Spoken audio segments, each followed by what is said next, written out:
2 cups of white rice flour.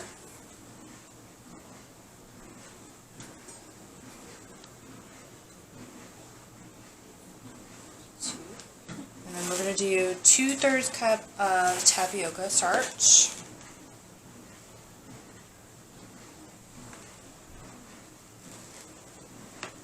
1/3 cup of quinoa flour.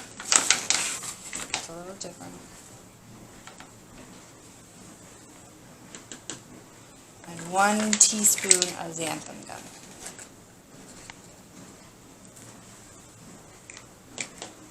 That's a blend. Now we'll fill up this, but